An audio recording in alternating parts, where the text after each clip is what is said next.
जय हिंद दोस्तों आप लोग एसएससी जीडी एमटीएस या रेलवे ग्रुप डी की तैयारी करते हैं तो उसमें रीजनिंग एक पार्ट आता है और रीजनिंग को करने के लिए आप लोग जगह जगह घूमते होंगे, तरह तरह का वीडियो देखते होंगे। तो आप उससे बेहतर कि आप झा एग्जाम पेज को देखिए, यहाँ पर ऑथेंटिक चीज़ें मिलेगी आपको, कंसेप्चुअल, और कैसे रीजनिंग के क्वेश्चन को हल करते हैं उस कंसेप्ट को सीखेंगे। सिर्फ वीडियो देख करके सवाल कोई टीचर बनाते हैं उसको देख करके आपको रीजनिंग नहीं आएगा। रीजनिंग में थोड़ा सा नॉलेज और अपना प्रेजेंस ऑफ माइंड का इस्तेमाल करना होता है। तो आप देखिए एक एक करके क्वेश्चन। इसमें ये सीरीज का क्वेश्चन है, कहता है दी हुई श्रृंखला में 12, 24, 48, 96, 192 के बाद क्या आएगा। ये व्हाट का जो साइन बना हुआ है यहाँ पर क्या आएगा, ये सीरीज चल रहा है। तो सीरीज के क्वेश्चन को देखने के लिए सबसे पहले आपको पैटर्न पकड़ना होता है, इसमें किस पैटर्न पे जा रहा है। तो हमें कभी प्लस देखना होता है, कभी माइनस देखना होता है, कभी स्क्वायर, कभी क्यूब, कभी घटाना होता है, कभी जोड़ना होता है। तो हम तरह तरह के इस पर एक्सरसाइज करते हैं, लेकिन ये विद इन सेकेंड करना होता है। तो देखिए जैसे 12 का डबल दिख रहा है हमें, 24 का डबल दिख रहा है हमें, 48 का डबल दिख रहा है 96, 96 का डबल 192 दिख रहा है। तो निश्चित रूप से यहाँ पर क्या आएगा, इसका डबल आएगा। तो इसका डबल कितना आएगा, 192 का डबल, 192 का डबल आएगा 384। तो इसका आंसर क्या आ जाएगा, 384। ऑप्शन हमारा क्या है, तो देखिए 384, 322, 318, तो हमारा ए आंसर आपका सही हो जाएगा। तो सीरीज के क्वेश्चन करने के लिए आपको plus, minus, multiply, divide, square, cube, ये सब इस रेंज में आपको सोचना होता है। कभी कभी यूनिक क्वेश्चन आपको दिखने को मिलेगा, कभी डिजिट को ही उल्टा कर देता है, कभी जोड़ना है, कभी घटाना है, कभी एक निश्चित संख्या जोड़ा जाता है, कभी वेरिएबल संख्या जोड़ा जाता है। तो इस तरह से आप रीजनिंग के क्वेश्चन के सीरीज वाले क्वेश्चन को कर पाते हैं। एक और सीरीज का क्वेश्चन देखते हैं, ये पूछा हुआ क्वेश्चन है एमटीएस का। इस क्वेश्चन को देखिए, इस क्वेश्चन में 7, 16, 41 यहाँ पर एक प्रश्नवाचक चिन्ह है, फिर 171, 292, इस प्रश्नवाचक चिन्ह की जगह क्या आएगा। तो इसको कैसे सोचेंगे, तो सबसे पहले पैटर्न देखना है कि किस पैटर्न पे जा रहा है। तो यहाँ पे देख रहे हैं 7 और 16 के बीच में कितना का गैप है, तो 9 का गैप है। 16, 41 के बीच में कितना का गैप है, 25 का गैप है। इसके बीच में कितना, तो देख रहे हैं यहाँ पे 3 का स्क्वायर बन रहा है, यहाँ पे 5 का स्क्वायर बन रहा है। तो निश्चित रूप से यहाँ पर क्या बनेगा, तो 7 का स्क्वायर बनेगा। फिर यहाँ पर यदि 7 का स्क्वायर बनेगा तो ये 49 बनेगा, तो इसमें 49 जोड़ेंगे। तो देखो 41 में 49 जोड़ेंगे तो यहाँ पर 90 बनेगा। फिर 90, 171 के बीच में कितना का है, तो 9 का स्क्वायर, यानी 81 का गैप है। 171 में से 90 घटाएंगे तो 181। फिर यहाँ पर देखते हैं इसके बीच में 111 का गैप है, 121 का, तो 11 का स्क्वायर, तो यहाँ पर कितना जोड़ना पड़ता है, 121। तो 121 जोड़ेंगे तो ये बनेगा। यानी कहने का मतलब हमारा ये हुआ, इसमें 7 का स्क्वायर जोड़ेंगे तो 90 बनेगा। तो हमारा आंसर क्या बनेगा यहाँ पर, 90। तो 90 हमारा आंसर क्या हो जाएगा, सही हो जाएगा। एक इस तरह का क्वेश्चन आता है, इसको देखिए, क्या आपने देखा है इस क्वेश्चन को और कैसे बनाते हैं, इसको पता है आपको? नहीं पता है तो सीखिए इसको, कैसे इसको बनाते हैं। तो देखिए ये पासा का फेस दिया हुआ है, काट करके पासा को दिया गया है और कह रहा है इसमें इसके विपरीत पृष्ठ का सही युग्म कौन सा होगा। इसमें यहाँ पे सही युग्म दिया हुआ है विपरीत पृष्ठों का। तो विपरीत पृष्ठ कौन सा आएगा, यानी ई के ठीक पीछे कौन सा होगा, या डी के पीछे कौन सा होगा ठीक पीछे, सी के ठीक पीछे कौन सा होगा। तो इस तरह के क्वेश्चन बनाने के लिए कुछ नहीं करना है, बहुत ही आसान। तो देखिए एक ये इधर बढ़ा हुआ है तो इधर भी बढ़ा हुआ है, तो सी के अपोजिट हो जाएगा जी, यानी सी का उल्टा, ठीक उल्टा, यानी सी के ठीक पीछे क्या बन जाएगा, जी बन जाएगा। तो सी के ठीक पीछे जी, यानी सी और जी क्या हुआ, विपरीत पृष्ठ हुआ। तो इसमें है सी और जी, नहीं है तो ये वाला तो होगा नहीं। फिर देखना है डी और एफ, यानी एक छोड़ के, जैसे ई तो बीच वाला छोड़ देना है एच, ई और एच क्या होगा, विपरीत पृष्ठ होगा। उसी तरह डी और एफ क्या होगा, विपरीत पृष्ठ होगा। तो डी और एफ इसमें है विपरीत पृष्ठ, नहीं है, लेकिन ई और एच यहाँ पर दिया हुआ है, तो विपरीत पृष्ठ क्या होगा, ई और एच। तो इस तरह के क्वेश्चन में करना क्या होता है, एक छोड़ के लेना होता है विपरीत पृष्ठ निकालने के लिए। तो ई डी को छोड़ देंगे, यानी बीच वाला खाने को छोड़ देंगे, एच आएगा। यदि डी का लेना है तो ये वाला छोड़ देना है, ये लेना है।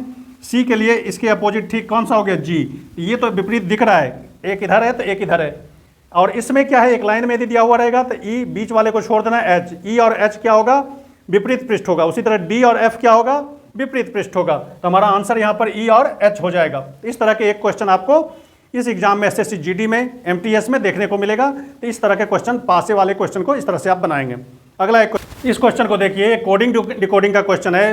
ये पिछले साल पूछा गया है, 2025 का ये क्वेश्चन है एसएससी जीडी का। कहता है एसबीसीएफ जो RADG से रिलेट करता है, मतलब इसका संबंध इससे है, NVMO का संबंध इससे है, तो बताओ GUAX का संबंध किससे होगा। ऑप्शन 4 यहाँ पर दिए हुए हैं, इसी 4 ऑप्शन में से कोई यहाँ पर आएगा, यानी इसका संबंध इससे है, इसका संबंध इससे है, तो इसका संबंध किससे है। बहुत ही आसान क्वेश्चन होता है। इस तरह के क्वेश्चन को करने के लिए आपका नंबर पोजीशन आपको याद रखना पड़ेगा। ABCD का 26 अल्फ़ाबेट हैं, तो इस 26 अल्फ़ाबेट में कौन सा अल्फ़ाबेट किस पोजीशन पे आता है तो आपको याद कर लेना है।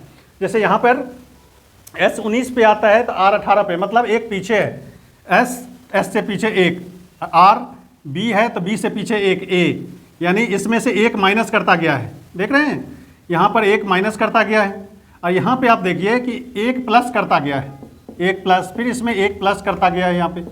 तो इस तरह का रिलेशन बन रहा है। यहाँ पर माइनस करता गया है, यानी 2 अल्फ़ाबेट को माइनस कर दिया 1 और 2 आगे वाले में +1 कर दिया। ठीक उसी तरह का रिलेशन इसमें देखने को मिलेगा।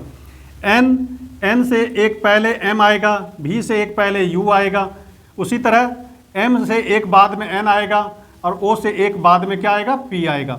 तो कहता है GUAX। तो देखिए 2 पहले है 2 बाद में है, तो G के बाद, G से पहले क्या आएगा यहाँ पर, तो G से पहले आपका F आएगा। तो देखो F किस में है, तो सब में है, इसमें भी, इसमें भी, इसमें भी।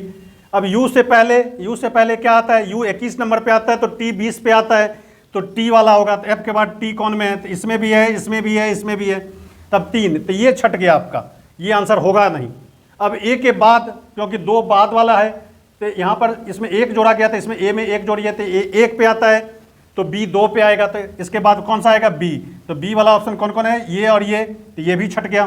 तो बचा कौन, ये दोनों। तो अब X देखिए, तो X के बाद क्या आता है, तो X के बाद Y आता है, तो हमारा आंसर क्या हो जाएगा, A हो जाएगा। ये भी छट गया आपका। तो यानी इसको देखने के लिए आपको क्या करना पड़ेगा, अल्फ़ाबेट का पोजीशन याद करना है, यानी A कितने पे आता है, B कितने पे आता है, D कितने पे आता है, इस तरह से आपको याद करना पड़ेगा।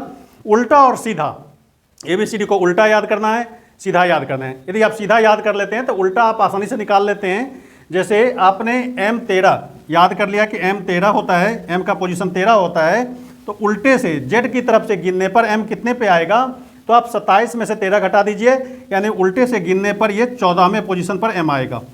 यानी इस तरह से, यानी आप सीधा याद कर लेते हैं तो उल्टा आपको याद हो जाएगा। करना कुछ नहीं है, सिर्फ 27 में से घटा देना है उसका पोजीशन। तो इस तरह से कोडिंग डिकोडिंग का क्वेश्चन आप कर लेते हैं। एक अगला क्वेश्चन और देखते हैं। कोडिंग डिकोडिंग के सवाल को देखिए, ये पूछा हुआ क्वेश्चन है, प्रीवियस ईयर का क्वेश्चन है, SSC GD में आया हुआ है। कहते हैं BSGN का कोड ये दिया हुआ है, TAUE का कोड ये दिया हुआ है, तो इसका निकालिए, इसका कोड क्या होगा। तो अब इसको गौर करेंगे हम, तो B का पोजीशन क्या होता है, 2, S कितना 19, G कितना 7, N कितना 14। उसी तरह इसको देखते हैं, यदि हम T 20 पे आता है 1 पे, ये U आता है 21 पे, E आता है 5 पे। अब हम गौर करते हैं तो देखते हैं 2 में 3 जोड़ा तो 5 बनता है, 19 में 3 जोड़ा तो 22, 7 में 3 जोड़ता है तो 10, यानी 3-3 जुड़ा हुआ है। आप गौर करेंगे तो सब में 3-3 जोड़ करके इसका कोड दिया गया है। उसी तरह यहाँ पर देखेंगे तो 20 के बाद ये T का कोड 23 दिया हुआ है, A का कोड यहाँ पे 4 दिया हुआ है, तो मतलब 3 जोड़ा हुआ है। फिर 21 है U का पोजीशन, तो 3 जोड़ा हुआ है, E का 5 है तो 8, यानी 3 जोड़ा हुआ है सब में 3-3 जोड़ दिया है, तो इसका कोड निकाला गया है 3 जोड़ करके। तो ठीक उसी तरह इसका कोड निकालेंगे हम, तो P है तो P का पोजीशन 16 होता है, J कितना होता है 10, D कितना होता है 4, Q कितना होता है 17। तो 16 में 3 जोड़ेंगे तो कितना बनेगा 19, 10 में 3 जोड़ेंगे तो कितना बनेगा 13, 4 में 3 जोड़ेगा तो कितना बनेगा 7, और 17 में 3 जोड़ेंगे तो 20। यही आपका कोड निकल के आता है। तो हमारा ऑप्शन कौन सा है, तो 19, 13, 7 और 20, यही आपका आंसर सही होगा। तो इस तरह के छोटे छोटे क्वेश्चन SSC GD में, MTS में पूछे जाते हैं। तो रीजनिंग को भी आपको टैकल करना है, और बड़े सीरियस छोटा छोटा क्वेश्चन होता है, लेकिन छोटे क्वेश्चन को देख करके हम गलती करते हैं। कंसेप्ट को देखना है, कोई बड़ा दिमाग इसमें नहीं लगाना होता है, यही जोड़ घटाओ इसमें होता है, थोड़ा सा लॉजिक लगाएंगे आप तो रीजनिंग के क्वेश्चन को कर पाते हैं। इस तरह आप जो भी सब्जेक्ट आप पढ़ते हैं तो सीरियस पढ़ें, मन से पढ़ें, 1 घंटा ही पढ़ते हैं तो मन से पढ़ें।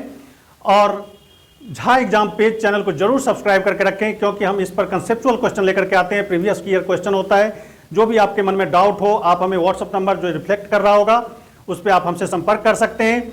और फेसबुक, इंस्टाग्राम यदि आप एक्टिव हैं उस पर, तो आप जरूर वहाँ पर आप हमें फॉलो कर लें, दोस्तों को बताएं, ज़्यादा से ज़्यादा शेयर करें, थोड़ी सी मदद करें। कैसे मदद करेंगे, तो वीडियो को लाइक करके, शेयर करके और कमेंट करके हमें बताएंगे, तो यही हमारे लिए मदद होगी। तो आप इसको थोड़ा फैलाइए। आज इस वीडियो में बस इतना ही, अगले वीडियो में फिर हम कुछ नए क्वेश्चन लेकर के आते हैं। तब तक के लिए धन्यवाद।